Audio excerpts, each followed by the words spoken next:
Welcome to Downtown Sports. My name is Downtown Stephen Brown, and in today's video, guys, I want to go over all of the latest news and notes from Maple Leafs training camp because I feel like there's been a lot of little things that are going to end up translating into storylines for at least the first month of the season or so. So there's not really a logical place to start here, so I'm going to start with Game 2 of that split squad game that they played against the Senators last Saturday. So the main thing that stood out about this game, other than the fact that the Leafs blew a 2-0 lead, was that Ilya Samsonov played the first two periods and stopped 16 of 16 shots that he faced.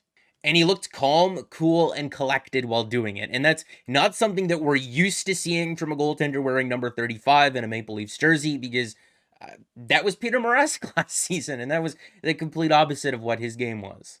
But in all seriousness, when the Maple Leafs first signed Ilya Samsonov, we looked at his numbers from his first 3 years in the NHL. He comes in as a former first-round pick with the Washington Capitals. He posts a .913 save percentage, which is really encouraging. And then the first year, the bubble year, he posts a .902 in 19 games, which is not really the greatest. And then last year, he posts an .896 save percentage, which is concerning. And then the Capitals don't qualify him. But if you're looking at that .896 save percentage in the 44 games that he did play from this past year, I think the thing to draw from that is the progression in the amount of games that he's played in each of his seasons. He went from playing 26 games in his rookie year to 19 in the first bubble season to 44 last year. Last season was the first year that he really took on any sort of a significant role, and it came in a year that was condensed heavily after New Year's. And if you're looking at his numbers prior to New Year's, from October to the end of December, he posted a .909 save percentage in his first 18 games, which was very respectable. But if we're looking at the games from New Year's onwards, he played in 22 games and had an .889 save percentage. For a guy who's not used to playing that many games and then having to do it in a condensed schedule, maybe that played a factor in those lower numbers. This is a guy who took less money to be here. He wants to be a Maple Leaf. And the fact that he's 25 years old, a former first-round pick, and all of that talent that made him a first-round pick is still there, and he's just sort of waiting to put it together. It's going to be very difficult to temper expectations if he starts playing well to start the regular season. I know it's one preseason game and I'm getting ahead of myself, but the fact that he's still an RFA at the end of this one-year deal, if he plays well, the Maple Leafs can have a young, controllable goalie on their hands, and it's just a very low-risk, high-reward scenario for both parties. Another thing that stood out from that game was Kalle Järnkrok, who had 2 goals playing with Austin Matthews and Michael Bunting, and they weren't just crash and bang goals either. These were goals from like the top of the circle or the high slot area where he just flat out beat the goaltender. This is a guy who took on a lot of heat after he was acquired by Calgary at the deadline last year for, I believe, a second, a third, and a 7th round pick. He scored no goals and had 4 points in 17 regular season games, and then only had 1 goal for the Flames through 2 rounds in the playoffs. But the biggest difference going from the Seattle Kraken to the Calgary Flames was that with Seattle, he was playing more on the wing. In Calgary, he was playing more down the middle of the ice, I believe, with guys like Dylan Dubé and Milan Lucic. So not necessarily the best wingers, but not the worst either. And if you're looking at his career, he's had more success playing on the wing so far. In places like Nashville, he's scoring 15, 16 goals, playing like a second or a third line type role. And if he's going to be slotted into that same role with the Maple Leafs, 15, 16 goals sounds pretty good. 15 or so goals for a guy who's not necessarily known for his offense anyway. More of a two-way player, if he's able to be effective defensively while scoring 15 or 16 goals, yeah, I'll take that for the $2.1 million that they're paying him. Just a small note next, but William Nylander is going to be wearing a tinted visor for this upcoming season. He suffered through migraines last year, and it's not uncommon in the NHL for guys to wear a tinted visor for medical reasons. A guy like Ondrej Kase on the Maple Leafs last year wore one because he had a history with concussion, so anything that can make you more comfortable out there, I'm all for it. You're out there for practice, warm-ups, game days. It's a lot, and the ice is quite bright, especially with all the lights shining down on it. Something else that's really interesting that Kyle keeps track of every year, he does a great job with a lot of other things as well, so make sure you're following him on Twitter if you're not already after this video is done, but guys who have had their weights increase from last year to this season, and the interesting thing about it is that guys like Pontus Holmberg and Adam Gaudette didn't gain 23 or 24 pounds this summer. In the case of some of the lesser known guys, especially the prospects, they just haven't had their weights updated the last couple of years because of protocols being in place, them being over in Europe. the information is just not always accessible. It's not always up to date. So be mindful of it, especially when you're looking at prospects or guys who haven't played a lot in the NHL the last couple of years.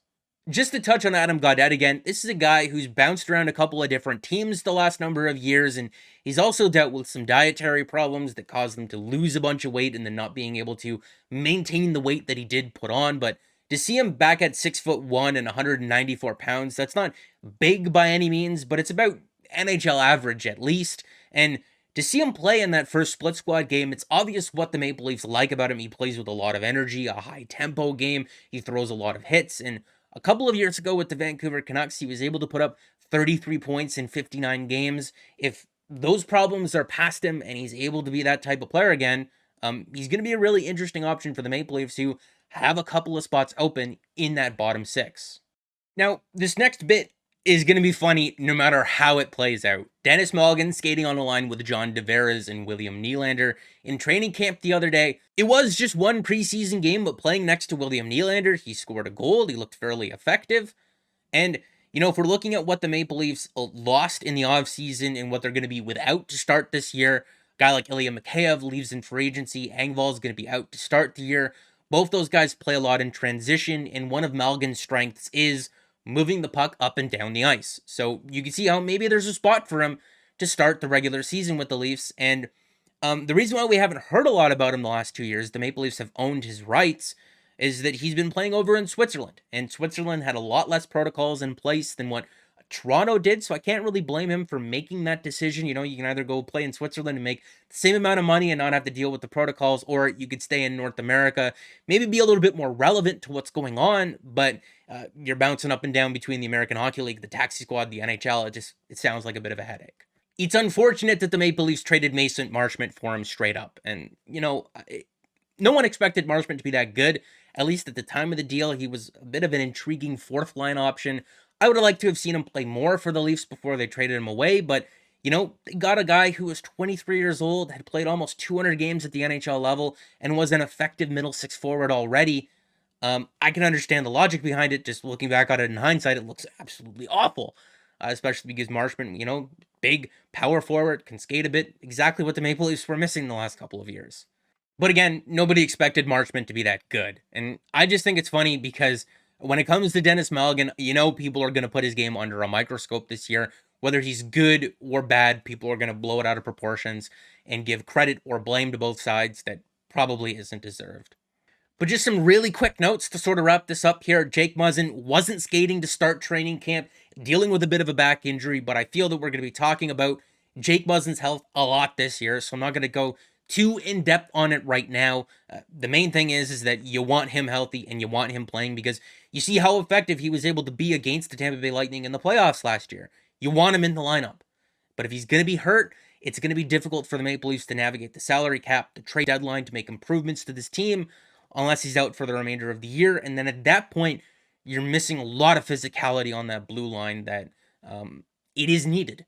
And that's why you bring in a guy like a Jordy Ben. And if you haven't read Michael's article from theleafsnation.com already, I'll leave it linked in the description of this one, because I think it outlines exactly why you bring in a guy like Jordy Ben, who could play both the left and the right side, and is a physical guy who's been able to be effective in different areas of the ice, playing on both the Vancouver Canucks and the Minnesota Wild the last couple of seasons.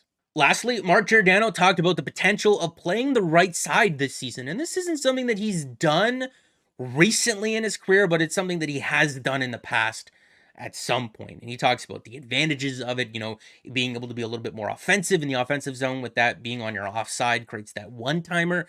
But defensively, you're going to have to play the puck on your backhand, and that can be a bit more difficult. And for a guy who is still able to be so effective defensively last year, playing for both the Kraken and the Maple Leafs, wasn't able to be that same offensive dynamic player that he has been in the past for Calgary, but when he did come over from Seattle to Toronto, he had 12 points in the last 20 games of the regular season, which is about a 50-point pace or so. So if he's able to maintain that level of play, I know he's 39, but last year he was 38. So he was old last year, he's old this year. Still just such a great player. And to have him at $800,000 is a bargain and a half. Lastly, Elliot Friedman on the 32 Thoughts podcast mentioned that he thinks that the Rasmus Sandin deal with the Toronto Maple Leafs is going to happen sooner rather than later, noting that Sandin's a young player. Missing training camp is really hard to come back from. We saw how it affected William Nylander into his season a couple of years ago. And he thinks that it gets done for 2 years, $1.5 million. And the closer they can get that number down to what Timothy Liljegren signed for, which was $1.4 million in 2 seasons, the easier it'll be to be cap compliant come the start of the year, because Liljegren's going to be on LTIR to start the season. So it would just be a 1-for-1 sort of swap. This news maybe broke about an hour ago when I first started filming, but John Tavares is going to be out for a minimum of 3 weeks with an oblique strain. And the main thing to stress there is minimum of 3 weeks. It could be longer than that. We just don't have a lot of information at this time.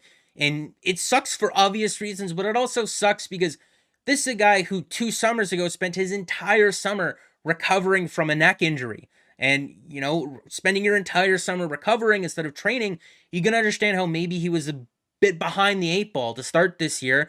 And he posted 76 points in 79 games, but there were flashes, you know, of inconsistency. And we know John Tavares can be better than that. And because he had this entire summer to train, and even he talked about it, you know, a lot of people were expecting a bounce back season for him. And that's not to say that he won't have a bounce back year.